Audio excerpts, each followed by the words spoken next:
उद्गम कहाँ से होता है? तो आप कहोगे कि सर यहाँ पर जो है जगह आती है मेहद झील। कौन सी झील आती है? आप कहोगे कि सर मेहद झील आती है। और याद रखना कि ये जो मेहद झील है, ये मेहद झील कहाँ पर है? तो आप कहोगे कि सर एमपी के अंतर्गत आती है। याद रखना यहीं। और एक पहाड़ी जो है उनका नाम हो जाता है अमरेरू की पहाड़ी। कौन सी पहाड़ी हो जाती हैं? आप कहोगे कि सर अमरेरू की पहाड़ी हो जाती हैं।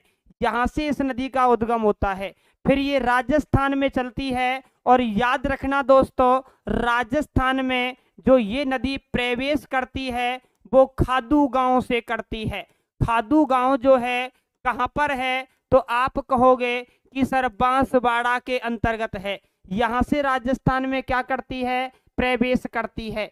याद रखना माही नदी के किनारे पर छोटे छोटे 56 गांव बसे हुए हैं और इन्हीं 56 गांवों को 56 का मैदान कहते हैं। क्या कहते हैं मेरे प्यारे? 56 का मैदान कहते हैं। याद रखना माही नदी के किनारे को कंठ कहा जाता है और इसी क्षेत्र को कांठल के नाम से भी जाना जाता है। तो याद रखना ये आपका कौन सा संगम हो गया? आप कहोगे कि सर त्रिवेणी संगम हो गया। कर्क रेखा को कितनी बार काटती है रे?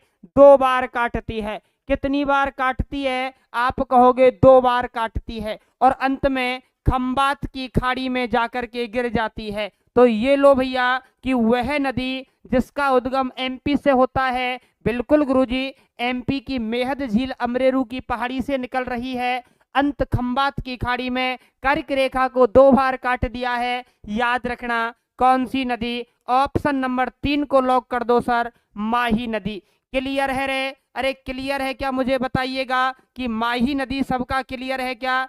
बिल्कुल गुरुजी। अच्छा, आप यह यू आकार में, अरे उल्टे यू आकार में, सीधे यू आकार में नहीं मेरे प्यारे, उल्टे यू आकार में बहती है भैया। कौन से आकार में बहती है? उल्टे यू आकार में। कर्क रेखा को काटने पर अंग्रेजी का ए अक्षर बनाती है। कौन सा अक्षर बनाती है? अंग्रेजी का ए अक्षर बनाती है। क्लियर है? अच्छा ठीक है, बिल्कुल भैया, यस सर क्लियर है।